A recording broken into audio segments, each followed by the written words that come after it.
오늘은 우리 은혜의 만남 졸업식 마지막 강의이자 졸업식 설교 여러분과 함께 나누려고 합니다. 본문 말씀은 고린도후서 5장 8절부터 10절의 말씀인데 우리 한 목소리로 같이 처음부터 끝까지 읽어보도록 하겠습니다. 시작.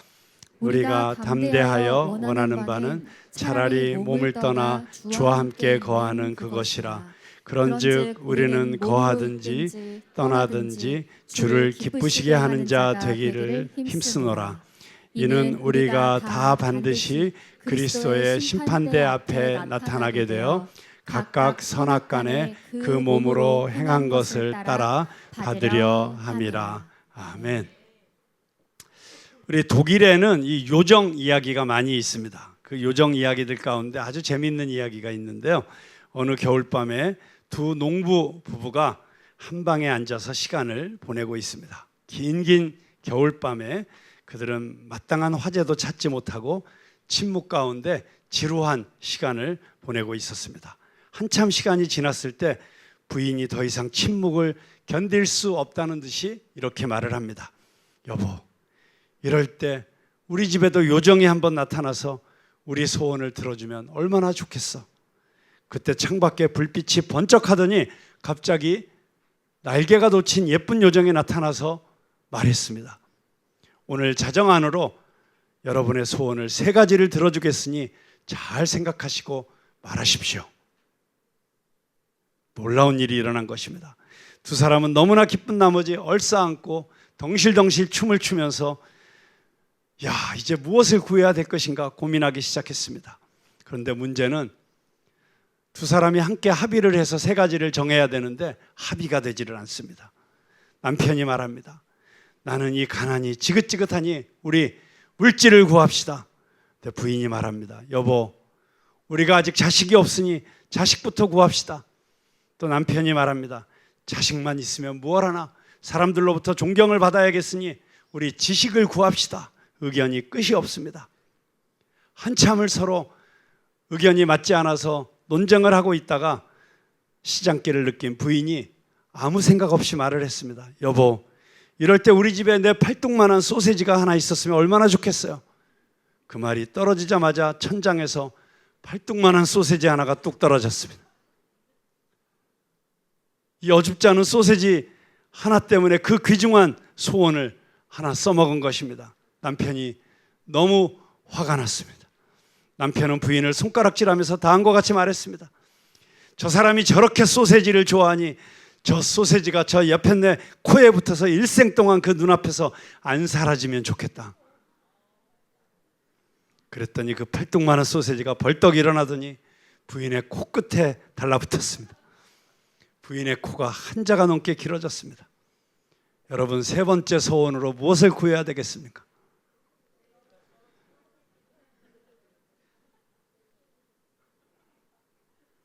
부인의 코에서 그 소세지를 떼어달라고 구할 수밖에 없었다는 이야기가 있습니다. 사랑하는 우리 성도 여러분, 이 요정의 이야기가 우리들에게 무엇을 가르쳐주고 있습니까? 우리들에게 아무리 좋은 기회가 주어져도 우리가 그 좋은 기회를 통해서 무엇을 구할 것인지 알지 못하면 아무 소용이 없다고 하는 것입니다.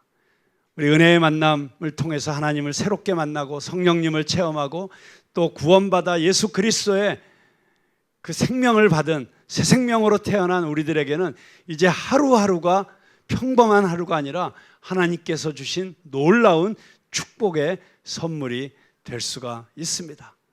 뿐만 아니라 이 자리에 있는 우리 모두에게 우리가 살아가는 이 하루하루가 너무나도 놀라운 하나님의 축복의 선물인 것입니다. 그런데 그 어떤 사람도 이 축복의 날을 무한정으로 허락받고 살아가는 것이 아닙니다. 우리 모두는 하나님으로부터 일정한 날수를 허락받고 살아가고 있는 것입니다. 마치 모래시계를 거꾸로 세워두면 모래알이 한 톨, 2톨 떨어지기 시작합니다. 모래알이 한 톨, 2톨 떨어지기 시작할 때 그 모래톨은 마치 영원히 떨어질 것처럼 보입니다. 그러나 우리는 반드시 마지막 모래톨이 떨어지는 그 순간이 온다는 것을 알고 있습니다. 마찬가지로 우리가 하나님께서 허락하신 이 하루하루를 살아갈 때 그 하루하루가 마치 영원히 계속될 것처럼 보이지만 어느 날 우리의 마지막 모래톨이 언제가 될지 알지 못하는 그런 인생을 우리는 살아가고 있는 것입니다. 세상 사람들은 이 귀중한 하루하루를 통하여 무엇을 구할 것인지 깊이 생각하지 않고 막연히 살아가고 있습니다. 그렇기 때문에 우리가 우리의 삶을 통해서 무엇을 구할 것인지 안다는 것은 대단히 중요한 것입니다. 우리가 우리의 남은 여생을 통해서 무엇을 구하면서 살아가는 것이 가장 유익한 것인지 알기 위해서 다음과 같은 세 가지 사실을 먼저 생각해 보아야 하겠습니다. 첫째는 이 땅에 살아가고 있는 우리의 신분입니다. 내가 누구인가 하는 것을 아는 것입니다. 둘째는 우리를 사랑하시는 우리 아버지께서 우리를 이 땅에 살게 하시는 목적입니다. 제가 아주 오랜 시간 동안 우리의 데스티니를 발견하고 그 데스티니를 이루는 삶을 살아야 된다고 여러 번 강조해서 이야기한 바로 그 데스티니입니다. 우리의 신분을 안다고 하는 것은 나의 아이덴티티를 아는 것이죠. 하나님께서 우리를 이 땅에 살게 하시는 그 목적은 우리의 데스티니라고 할 수 있습니다. 세 번째로 우리의 삶 속에서 그 하나님의 목적을 이루는 방법입니다. 그 데스티니를 어떻게 이룰 것인가? 첫째로 이 땅에 살고 있는 우리의 신분에 대해서 먼저 잠깐 생각해 보겠습니다. 우리가 예수를 믿을 때 하나님께서는 우리에게 어떤 권세를 주셨습니까? 우리가 예수 믿을 때 하나님께서 우리에게 주시는 권세가 있다고 성경은 이야기하고 있습니다. 어떤 권세입니까? 네, 하나님의 자녀가 되는 권세입니다. 요한복음 1장 12절 말씀 함께 읽어보겠습니다. 시작. 영접하는 자 곧 그 이름을 믿는 자들에게는 하나님의 자녀가 되는 권세를 주셨으니. 아멘. 여러분 하나님의 자녀이십니까? 여러분이 예수를 믿는 순간에 하나님께서는 이미 여러분에게 하나님의 자녀가 되는 권세를 주셨습니다. 그런데 하나님은 누구십니까? 그분은 영원한 하늘나라의 왕이 아니십니까? 그렇다면 우리가 하나님의 자녀가 되었다라고 하는 말은 무슨 뜻입니까? 여러분 아버지가 하나님이세요. 근데 하나님은 온 우주의 왕이세요. 그러면 나는 누굴까요? 네, 차마 안 나오세요 그 말이. 잘 믿어지지가 않으셔서. 네, 나는 왕자입니다. 왕자라니까요. 네, 우리 옆에 있는 분들 한번 바라보시죠. 왕자같이 공주같이 생기셨습니까? 네. 자, 우리 서로 선포해 주시겠습니다. 당신은 하나님 나라의 왕자입니다. 당신은 하나님 나라의 공주입니다. 서로 힘차게 선포해 주십시오.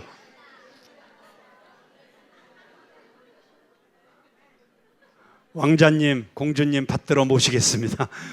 그렇게 한마디 덧붙이시면 좋을 것 같습니다. 그런데 여러분, 우리가 하나님 나라의 왕자가 되고 공주가 되었다는 것이 얼마나 큰 축복입니까? 제가 이번에 마다가스카르에 갔다가 케이프타운으로 가는 길에 요하네스버그라고 하는 도시에서 비행기를 갈아타게 되었는데 저녁 식사 시간이 되었습니다. 저녁을 먹으러 갔는데 식당이 너무 붐비는 거예요. 빈자리가 없어. 그래서 빈자리가 없다 보니까 합석을 하게 되었어요. 합석을 했는데 마침 앉은 자리에 너무 예쁘고 아름다운 자매님이 한 분 계시는 거예요. 그래서 그 자매님하고 식사를 맛있게 했어요. 근데 알고 봤더니 이 자매님이 그 이웃나라 레소토라는 나라의 공주님이셨어요. 그래서 그 공주님하고 밥을 먹으면서 많은 이야기를 나누었어요. 만약에 정말 그런 일이 있었다면 제가 오자마자 얼마나 떠들어댔겠어요. 내가 글쎄 공주님하고 밥을 먹었는데 레소토의 공주님이셨어 막 이러고 떠들지 않았겠습니까? 물론 그렇게 아름다운 자매님과 밥을 먹긴 했습니다. 우리 교회 곽기현 성도님의 이제 며느리가 될 우리 남아공의 의사 자매님하고 식사를 같이 하긴 했습니다. 그 자매님은 역시 하나님 나라의 공주님이시죠. 자, 여러분, 우리가 만약에 썩어질 세상 나라의 공주를 만나고도 그렇게 감격하고 막 자랑하고 싶다면 자기 자신이 영원한 하늘나라의 왕자요 공주가 되고서도 그 감격이 없다. 그러면 뭔가 잘못된 거 아니겠습니까? 앞뒤가 안 맞는 이야기인 것입니다. 우리들에게 이미 받은 은혜와 축복에 대한 감격이 있다는 것은 우리 신앙생활에 있어서 얼마나 중요한 것인지 모릅니다.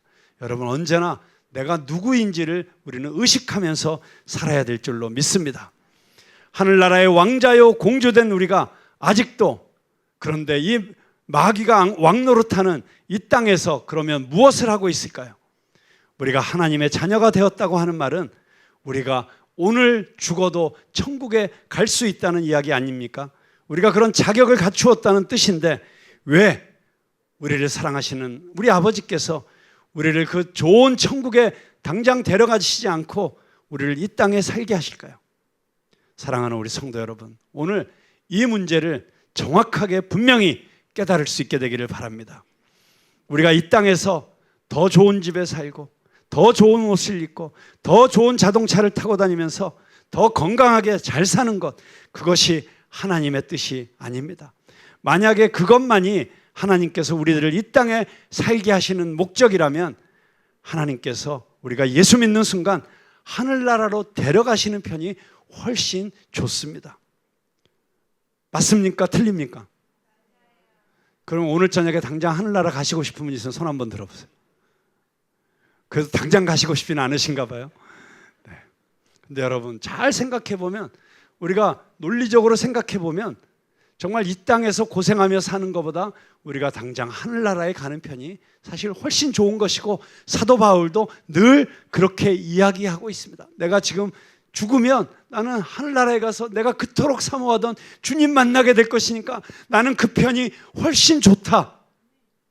그런데 내가 이 땅에 사는 목적은 하면서 사도 바울이 계속 이야기를 하고 있는 것입니다. 하나님께서 우리 성도들을 이 땅에 살게 하시는 유일한 목적은 바로 우리가 이 땅에 살고 있는 동안에 우리 자신이 하나님의 믿음의 걸작품이 되도록 만들어 가시기 위함인 것입니다.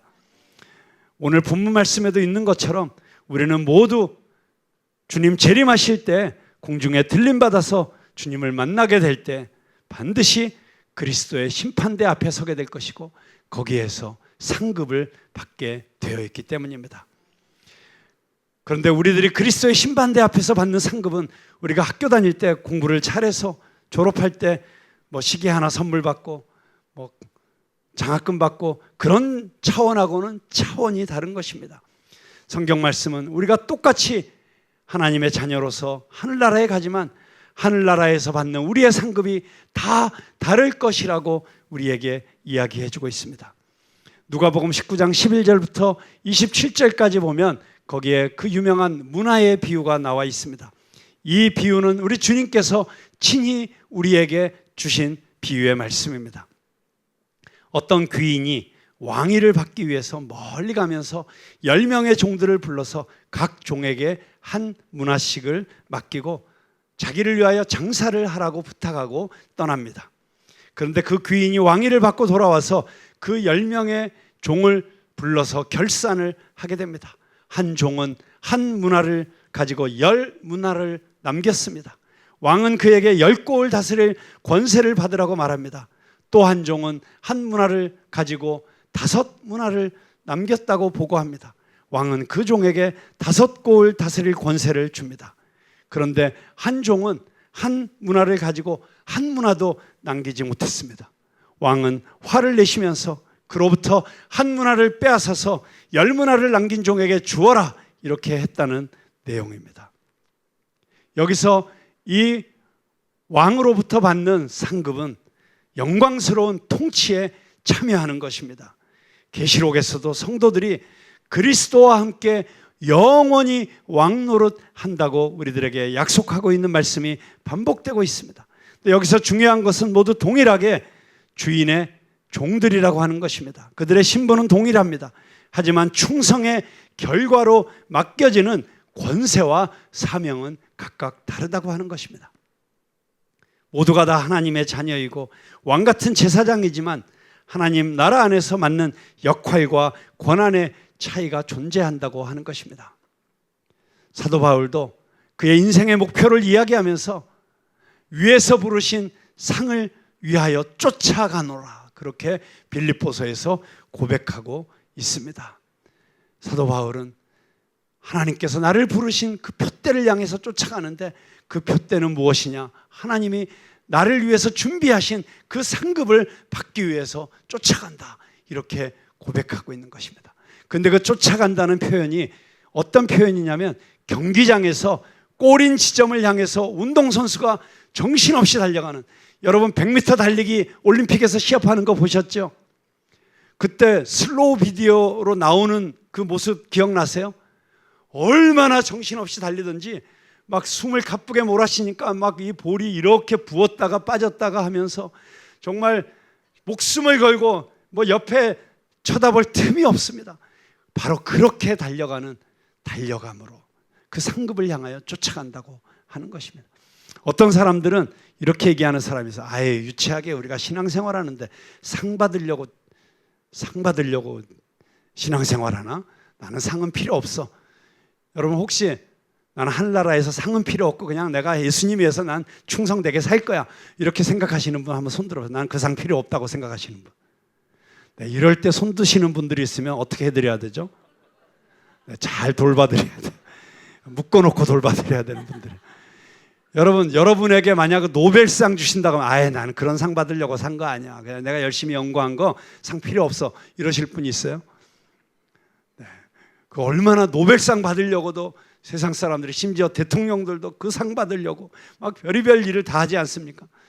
그런데 하늘에서 주시는 상급을 나는 그 상 필요 없어 한다는 건 너무 교만한 말이죠. 그래서 오늘 본문 말씀에서 사도 바울이 이렇게 고백하고 있습니다. 나는 사실 하루속히 죽어서 천국에 가고 싶은 것이 사실이지만 죽든지 살든지 오직 주님을 기쁘시게 하는 자가 되기를 원하노라, 이렇게 고백하고 있습니다. 그 이유는 우리 모두가 언젠가는 그리스도의 심판대 앞에 서기 때문에 우리가 만든 믿음의 작품을 따라서 상급을 받을 날이 올 것이기 때문이라고 이야기하고 있는 것입니다. 여러분, 그렇기 때문에 우리가 이 땅에서 살아가고 있는 우리의 삶은 마치 어떤 것과 같냐면, 언젠가 내가 반드시 돌아올 것이다 라고 춘향이에게 약속하고 돌아갔다가 장원에 급제하여 암행어사로 돌아온 이도령과 같은 신분인 것입니다. 이도령은 한양에 가서 과거에 장원 급제하여 왕으로부터 암행어사의 직분을 받습니다. 그는 암행어사의 직분을 감당하기 위해서 하는 수 없이 거짓골을 하고 남원 땅에 내려갑니다. 사람들이 볼 때 그가 거짓골을 하고 있기 때문에 거짓 취급을 합니다. 근데 여러분, 이도령은 사람들이 자기를 거짓 취급할 때 상처를 받았을까요? 안 받았을까요? 안 받았습니다. 마음 상할 이유가 없습니다. 왜냐하면 그들이 보기에는 거짓처럼 보여도 거지의 옷을 헤치면 그 속에서 마패가 나오기 때문입니다. 그 당시에는 마패가 나타나면 서슬퍼런 관리들은 고사하고 산천초목도 벌벌 떨었다고 합니다. 여러분, 우리 성도님들도 마찬가지입니다. 우리는 이 땅을 살아가면서 사람들에게 보이는 우리의 신분이 각각 다릅니다. 어떤 성도는 학생으로, 어떤 성도는 교수로, 또 어떤 성도는 사업가로, 또 어떤 성도는 공장 직공으로 살고 있습니다. 편의점 알바하면서 살고 있고 쿠팡 택배하면서도 살 수 있습니다. 그러나 그것이 우리의 진짜 신분이 아닙니다. 이 땅에 살고 있는 우리 성도의 진짜 신분은 바로 그리스도의 대사인 줄로 믿으시기 바랍니다. 그래서 고린도후서 5장 20절에서는 성도를 그리스도의 사신이라고 부르고 있는 것입니다. 사람들이 볼 때 우리가 별 볼 일 없는 신분으로 살아갈 수 있습니다. 그러나 우리의 가슴을 헤치면 그 속에 마패보다 더 귀한, 더 엄청난 능력을 가진 예수 그리스도의 이름이 있음을 기억하시기 바랍니다. 그런데 여러분, 남원 땅에 내려간 이도령이 암행어사로 남원 땅에 있으면서 구할 수 있는 것이 두 가지가 있습니다. 한 가지는 어떻게 하면 내가 이 암행어사로서 내가 맡은 이 직분, 이 탄관오리들을 적발하고 부정부패를 척결하고 그래서 이 땅의 백성들이 편안하게 살 수 있도록 그렇게 내 역할을 다해서 나중에 한양 땅에 돌아가서 왕으로부터 칭찬을 받고 영의정이 되고 좌의정이 되고 이런 왕으로부터 직분을 받을 것인가, 이런 마음을 가지고 노력할 수 있습니다. 그런데 또 한 가지로는 내가 어떻게 하면 거지로서 성공할 것인가, 주야로 궁리하면서 사는 것입니다. 여러분, 만약에 남원 땅에 내려간 이도령이 암행어사라는 자기의 신분을 잊어버리고 거지로서 어쨌든 내가 출세해 보겠다고 노력하며 동분서주한다고 생각해 보십시오. 얼마나 우스꽝스러운 일이겠습니까? 여러분, 만약에 이도령이 거지로서 성공하면 어느 정도로 성공할 수 있겠습니까? 다른 거지들이 쭈그러진 깡통을 찰 때 새 깡통을 차는 것, 다른 거지들이 보리밥을 얻어먹을 때 쌀밥을 얻어먹는 것, 여러분, 그거보다 더 큰 성공이 어디 있겠습니까? 그렇기 때문에 고린도전서 9장 24절은 다음과 같은 권고를 우리들에게 주고 있습니다. 고린도전서 9장 24절 한번 같이 읽어보겠습니다. 시작. 운동장에서 다름질하는 자들이 다 달릴지라도 오직 상을 받는 사람은 한 사람인 줄을 너희가 알지 못하느냐. 너희도 상을 받도록 이와 같이 다름질하라. 아멘. 사랑하는 우리 성도 여러분, 우리는 지금 올림픽 경기장에서 금메달을 딸 것인지 은메달을 딸 것인지 혹은 동메달을 딸 것인지를 생각하며 열심히 달려가는 운동선수와도 같은 것입니다. 군중 가운데 좋은 옷을 입은 사람이 있거나 잘생긴 사람이 있거나 우리는 그러한 것에 관심을 돌릴 여유가 없는 것입니다. 우리는 금메달을 목에 거는 그 순간을 바라보며 앞으로 달려가야 하는 것입니다. 이렇게 한번 생각해 보십시오. 이 땅에 살고 있는 우리 성도들의 삶은 국전에 출품하기 위해서 열심히 붓을 놀리고 있는 국전 작가와도 같은 것입니다. 오후 5시에 출품 마감 시간입니다. 그런데 아직 그림이 완성이 안 됐습니다. 그렇다면 이 국전 출품하는 작가는 어떤 마음으로 붓을 놀리고 있겠습니까? 옆에 좋은 차가 지나가든지 옆에 화려한 행렬이 지나가든지 우리들에게는 아무런 상관이 없는 것입니다. 오직 우리들은 이 작품을 완성하기 위하여, 이 작품을 걸작품으로 만들기 위하여 쉬지 않고 붓을 놀려야 하는 것입니다. 사랑하는 우리 성도 여러분, 우리 성도들은 이 세상 일에도 성공해야 합니다. 그러나 그 세상의 성공도 당신의 믿음의 작품을 만드는 데 도움이 되어야 하는 것입니다. 만약에 세상에서 성공하는 것이 믿음의 작품을 만드는 데 방해가 된다면 이 세상 일에 성공하는 것을 오히려 포기할 줄 아는 성도가 되어야 될 것입니다. 제가 이번에 마다가스카르에서 정말 천사를 만났습니다. 저는 참 평생 동안 사람 복이 많고 그리고 정말 빈대를 잘 붙는 것 같아요. 그래서 도움을 주러 가야 되는 선교지에서도 도움을 받고 와요. 제가 마다가스카르의 수도 안타나리보라는 곳에 갔는데 가기 전에 제가 고질병이 2개가 있었어요. 뭐 고질병이라고까지는 그렇지만 왼쪽 발 사이드에 뭐가 생겼는데 너무 아파. 근데 좀 낫겠지 했는데 2달이 되도록 안 낫고 거기가 점점 더 딱딱해져 가고 그리고 운동화랑 스치면은 아픈 거예요. 알고 봤더니 그게 티눈이었어요. 그리고 제가 오른쪽 엄지 발톱을 깊숙이 깎다가 그만 좀 이렇게 손톱깎이로 잘랐나 봐요. 그래서 거기에 염증이 생겼는지 계속 아파. 근데 빨간 약을 바르고 뭐 마데카솔을 바르고 뭐 이래도 안 나은 채로 1달이 지났는데 점점점 아파져서 그런데 이걸 가지고 병원에 가기도 그렇고 뭐 이러고 있었어요. 그러다가 우리 같이 가신 선교사님과 또 부산에서 함께 가신 집사님이 허리도 아프시고 뭐도 아프신데 호주에서 오신 선교사 의사 선생님이 그런 걸 너무 잘 고치신다는 거예요. 그래서 그분들 가신다 그래서 따라갔어요. 따라갔는데 정말 신통하게 잘 고치시는 거예요. 그래서 제가 혹시 저도 좀 봐주시겠어요? 하고 발을 내밀었더니 놀랍게도 이분이 호주에서 전공이 족부 전문 의사였어요. 발톱 무좀이나 뭐 발에 문제 생긴 거 다 고쳐주시는 의사 선생님. 이분이 이 헤드라이트를 머리에다 달고 들여다보시면서 수술을 해주셨어요. 그래서 이 티눈도 깨끗하게 제거해 주시고, 이 염증에 보니까 알고 봤더니 글쎄 발톱이 박혀 있는 거예요.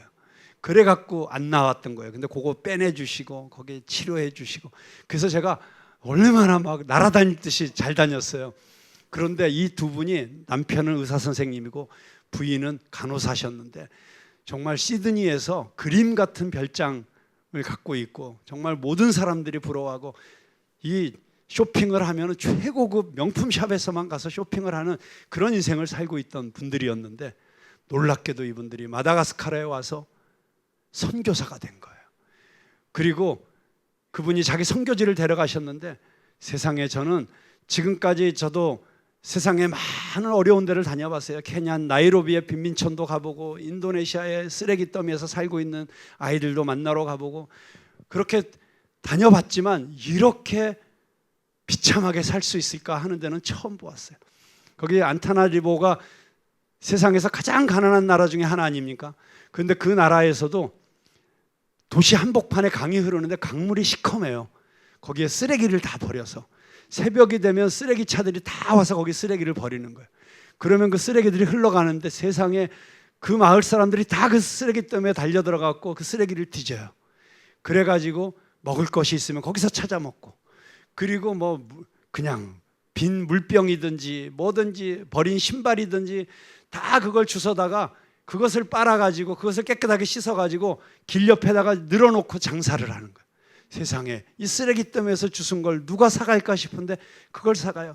아이들이 그냥 흙투성이가 돼갖고 강아지들 누워있는데 옆에 같이 누워있고, 근데 그 아이들을 데려다가 학교를 하는 거예요. 그 쓰레기 더미 바로 옆에 학교를 세워놓고, 그리고 거기에 아이들이 아침에 오면은 일단 하는 일이 목욕부터 시켜요. 다 목욕시키고 교복으로 갈아입혀요. 그리고 아이들이 갈 때는 그 교복을 벗겨요. 왜냐하면 그 교복 입고 가면 그 교복마저 더러워지니까. 그리고는 다시 지들이 입고 왔던 옷 입고 돌아가는 거예요. 돌아가면은 또 그 쓰레기 더미에서 사는 거예요. 근데 그날은 학교가 방학을 토요일이라 가지고 학교를 안 나오는 날이라서 그 간호사 선생님하고 그 마을을 다니는데 다 학생들이야. 그 집에서 판자촌에서 살고 있는데 그 아이들을 보는 아이들마다 안아주고 뽀뽀를 해주고, 정말 거기 이 마다가스카르에는 벼룩이 많거든, 벼룩이. 근데 벼룩 옮길까봐 나도 안아주고 싶은데 차마 못 안아주겠더라고요. 근데 막 서슴없이 아이들 안아주고 막 장난치고, 그 엄마들이 막 이 선생님 보니까 막 너무 반가워하고, 그런 모습을 보면서 제 옆에 같이 가셨던 부산에서 오신 집사님, 15년 동안 부산역에서 노숙자들 밥포 사역을 하신 분이세요. 이분도 노숙자들을 위해서 15년을 일하신 분이에요. 근데 이분이 너무 충격을 받으신 거예요. 자기는 한국의 노숙자들에게 밥 나눠주면서도 그분들을 안아준다거나 손을 잡아준다는 건 생각도 못했다는 거예요. 근데 그 아이들을 안아주는 모습을 보고 그분이 고백하신 말이에요. 저는 오늘 천사를 보았습니다. 그렇게 살고 계시는 모습 속에서 정말 이 땅에서 더 좋은 음식을 먹고 더 멋있는 옷을 입고 더 폼나는 차를 타고, 그것이 인생의 목적이 아니고 그것들은 정말 너무 지나가는 것이고, 우리가 영원히 살아갈 천국에서 우리가 어떻게 살아야 될 것인가를 미리 깨닫고 알아가는 사람들이 있다는 것을 보고 왔습니다. 사랑하는 성도 여러분, 우리도 정말 이 땅에서 살아가면서 무엇을 위해서 살 것인가? 하나님은 우리 한 사람 한 사람을 걸작품이 되도록 이 땅에 보내신 줄로 믿습니다. 우리 영어 성경에 보면은 에베소서 2장 10절 말씀이 우리는 하나님의 걸작품이다. 우리는 그분의 마스터피스다. 그런 말씀이 나오고 있어요. 여러분, 저와 여러분이 하나님의 걸작품이 되기 위해서 이 땅에 온 줄로 믿으십니까? 한번 옆에 있는 분들을 보시고 말씀해 주시겠습니다. 당신은 하나님의 걸작품이십니다. 크게 얘기하세요. 크게. 당신은 하나님의 걸작품이십니다. 졸작품이 아니고 걸작품이에요. 걸작품. 발음 잘해야 돼요. 그렇다면 여러분, 우리는 걸작품이 되기 위해서 이 땅에 왔는데, 완성되어져 가는 과정 가운데 있는데, 완성되어져 가는 과정 가운데서 이상해 보일 수 있어요. 아직 다 드러나지 않았기 때문에 왜 저렇게 이상하냐, 왜 저렇게 삐뚤하냐, 왜 저렇게 삐딱하냐, 별의별 생각 다 할 수 있으나 그러나 마침내 우리는 하나님의 걸작품이 될 DNA를 갖고 태어난 사람들이에요. 우리의 DNA가 하나님의 디자인이에요. 오리지널 디자인. 그것을 이루어가는 과정 중에 있는 거예요. 그런데 우리가 그 작품을 마침내 완성하기 위해서는 무엇을 해야 될 것인가? 첫 번째로 여러분의 믿음의 작품을 만들 수 있도록 여러분이 그리스도의 참된 제자가 되기 위해서 교회에서 마련한 여러 가지 프로그램을 적극적으로 활용할 수 있기를 바랍니다. 우리 은혜의 만남이라는 이 새로운 프로그램을 시작했습니다. 여러분, 이 은혜의 만남은 꼭 반드시 한 번은 경험하실 수 있게 되기를 바랍니다. 은혜의 만남이 끝난 다음에는 베데스다 양육반이 있습니다. 그 베데스다 양육반에서 여러분이 그리스도의 참된 제자가 되기 위한 기초를 잘 쌓아줄 것입니다. 그 다음에 우리 교회 시작하면서부터 지금까지 지속적으로 끊임없이 하고 있는 프로그램이 있어요. 1:1 양육입니다. 여러분, 그 1:1 양육은 정말 귀한 프로그램입니다. 그 1:1 양육을 아직 안 하신 분들이 있으면 목회자들에게 신청하십시오. 우리 성도들 가운데 1:1 양육을 잘 하시는 분들이 많이 있습니다. 근데 최근 들어서 이렇게 1:1 양육이 있다는 것을 적극적으로 우리가 너무 홍보하지 않은 것 같아요. 여러분, 1:1 양육처럼 좋은 양육이 없습니다. 가르치는 사람에게나 배우는 사람에게나 다 유익이 되는 너무나 놀라운 프로그램입니다. 여러분, 배우든지 가르치든지 둘 중에 하나는 꼭 하고 있어야 됩니다. 그 다음에 세 번째로는 우리 교회에서 직접 하는 프로그램은 아닙니다만은 이 은혜의 만남을 2박 3일 동안 집중적으로 하는 트레스 디아스라는 프로그램이 있습니다. 우리 이세봉 목사님께서 적극적으로 봄, 가을로 홍보를 하고 계십니다. 이미 우리 성도들 가운데 그 트레스 디아스를 다녀오신 분들이 너무나 큰 은혜와 변화를 경험하고 왔습니다. 그래서 가까운 시일 내에 꼭 그 트레스 디아스라는 프로그램에 참여하실 수 있기를 바랍니다. 그 프로그램에 참여하신 분들이 한결같이 하시는 말씀이 있습니다. 나의 일생 동안 가장 행복했던 시간이었다라고 하는 것입니다. 왜냐하면 그곳에서 하나님을 구체적으로 만나기 때문입니다. 예수 그리스도가 전혀 믿어지지 않던 분들이 주님을 만나고 인격적으로 만나고 감격하고 계십니다. 삶의 목적을 몰라서 방황하고 있던 분들이 삶의 목적을 발견했다고 고백합니다. 이혼하기 직전의 가정이 혹은 이미 이혼했던 가정이 다시 한 몸이 되어 새 출발하는 가정들도 많이 생깁니다. 담배나 술뿐만 아니라 심지어 마약, 도박 이런 중독의 사슬에서 해방되어서 자유를 찾으시는 분들도 많이 있습니다. 뿐만 아니라 이 프로그램을 통해서 불치병에서 노인받으시는 분들, 놀라운 간증들이 얼마나 많은지 모릅니다. 그래서 3일 동안 시간을 내실 수 있는 분들은 꼭 트레스 디아스를 가십시오.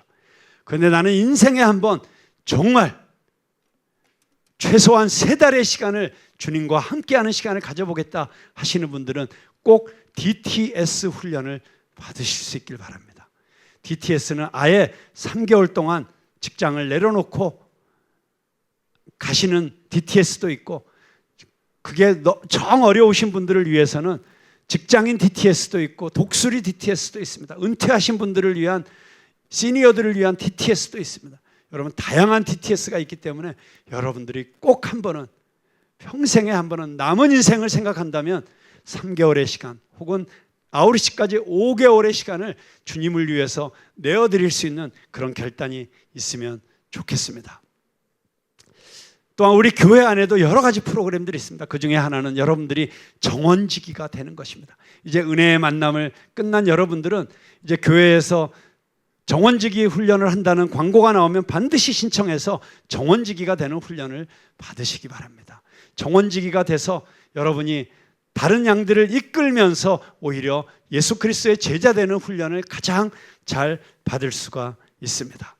이렇게 우리 교회에서는 우리 교회 안팎의 프로그램을 통해서 여러분들 한 분 한 분이 여러분의 인생을 가장 아름다운 작품으로 만들어 가실 수 있도록 최선을 다하여 도와드리고 있습니다.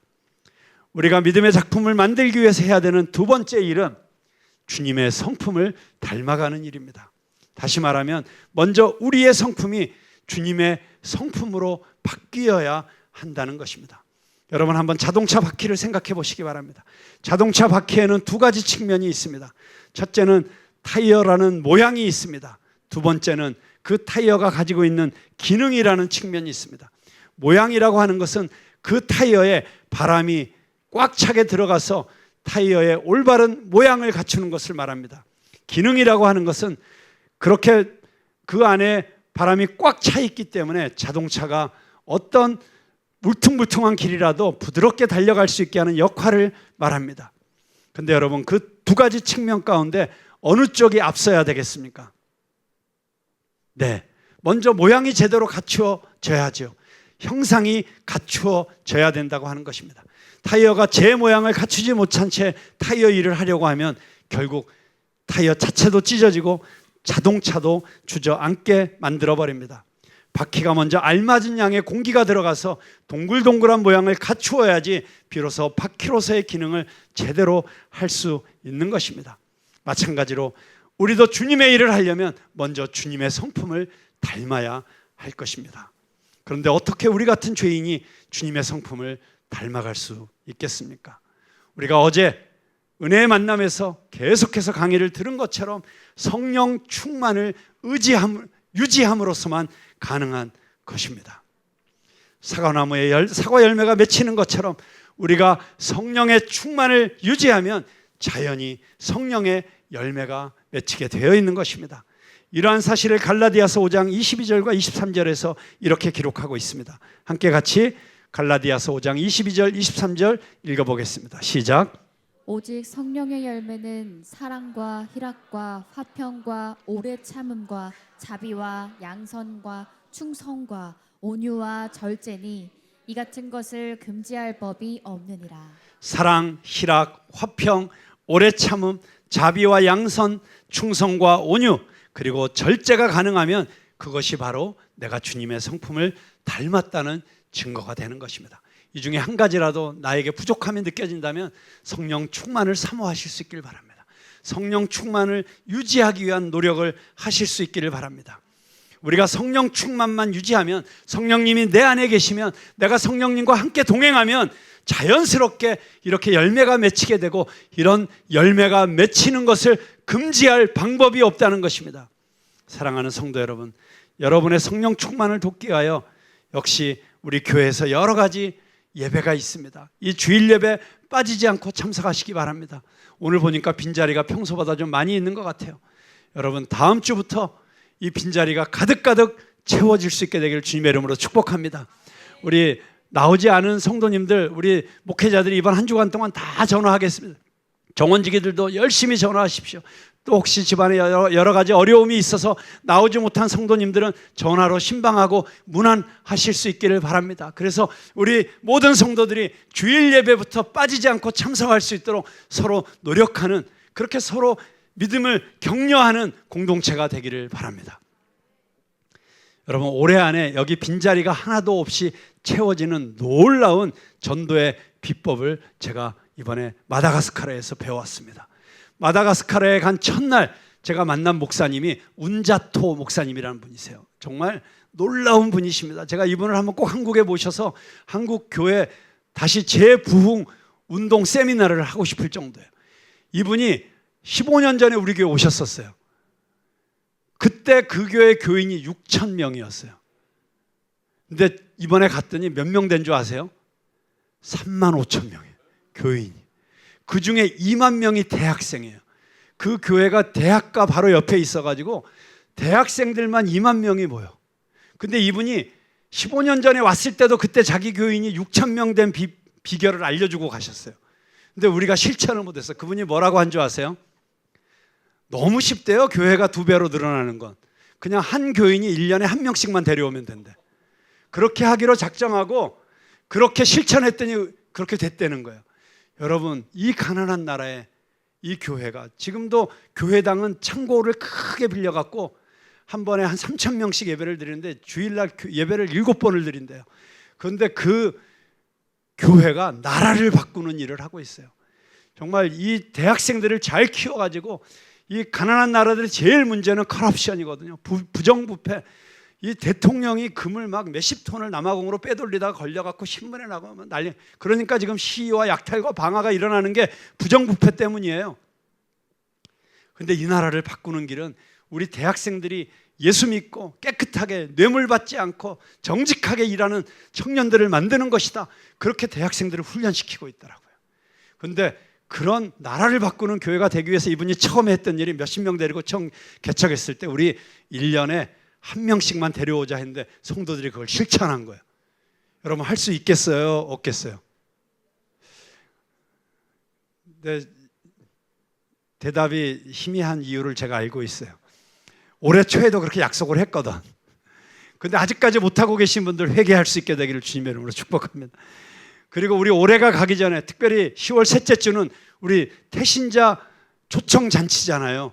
그때 정말 내가 올해 1년 동안 기도하고 준비했던 그 한 영혼을 주님 앞에 데리고 오는 전도에 함께 힘쓸 수 있게 되기를 바랍니다. 자, 우리 주일 예배, 다음에 금요 성령 집회, 그리고 새벽 기도, 정원 모임, 이런 모든 우리 교회 예배와 여러 모임들이 여러분들의 영적 성장을 위한 다양한 시간들이라는 사실을 꼭 기억하시고, 여러분들이 믿음의 작품을 올바르게 만들기 위해서 이런 모든 교회 예배와 성경 공부와 만남에 적극적으로 참여하심으로 성령 충만을 유지하실 수 있게 되기를 바랍니다. 물론 이런 이야기 들으면 마음에 부담이 생기는 성도님들도 계실 것입니다. 왜냐하면 정말 하루하루 먹고 살기도 바쁜데 교회 일 다 하려면 차라리 내가 백수가 되는 게 낫겠다, 뭐 이런 생각을 하시는 분들도 있으실 것입니다. 그런데 여러분, 인생의 지혜 가운데 정말 중요한 지혜는 더 중요한 것을 위해서 덜 중요한 것을 희생시킬 줄 아는 것입니다. 물론 여러분이 하는 일이 덜 중요하다는 얘기가 아니에요. 여러분이 하는 일 자체도 하나님의 영광을 위해서 할 수 있기 위하여, 여러분이 하는 일을 통해서 하나님 나라를 이 땅에 확장하기 위해서는 먼저 여러분이 하나님 안에 바로 서야 된다는 것입니다. 여러분이 예수 그리스도의 참된 제자가 되어야 된다는 것입니다. 여러분이 성령 충만한 사람이 되어서 이 세상으로 나가야 된다는 것입니다. 그렇지 않으면 이 세상의 이 화려함과 이 세상의 온갖 유혹과 이 세상의 온갖 시련에 견디지 못해서 무너지게 되는 것입니다. 여러분, 그래서 여러분들이 해도 좋고 안 해도 좋은 아무런 유익이 없는 일들을 하는 것들을 한번 중지해 보실 수 있기를 바랍니다. 여러분, 쓸데없는 전화를 10분의 1로 줄여보시기 바랍니다. 여러분, 쓸데없는 가짜뉴스에 현혹돼서 유튜브에 쏟아붓는 시간을 10분의 1로 줄이시기 바랍니다. 그런 시간들을 전략해서 말씀 읽고 기도하고 전도하는 여러분들 될 수 있기를 주님의 이름으로 축복합니다.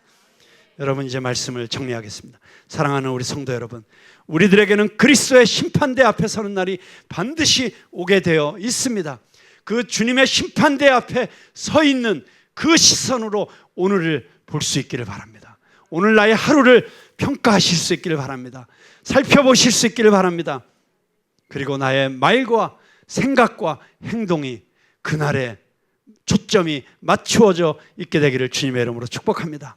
우리의 남은 생을 통해서 우리가 해야 되는 가장 중요한 일은 우리의 일생이 주님 앞에 올려드리는 믿음의 작품이 될 수 있기를 바랍니다. 우리가 믿음의 작품을 만들기 위해서 가장 먼저 해야 되는 일, 첫째는 여러분이 믿음의 작품을 만드는 제자가 될 수 있도록 교회에서 마련한 여러 가지 프로그램을 적극적으로 활용하는 것입니다. 둘째는 주님의 성품을 닮아가기 위해서 날마다 성령 충만하기 위해서 말씀과 기도와 교제와 예배 참석에 힘쓰는 것입니다.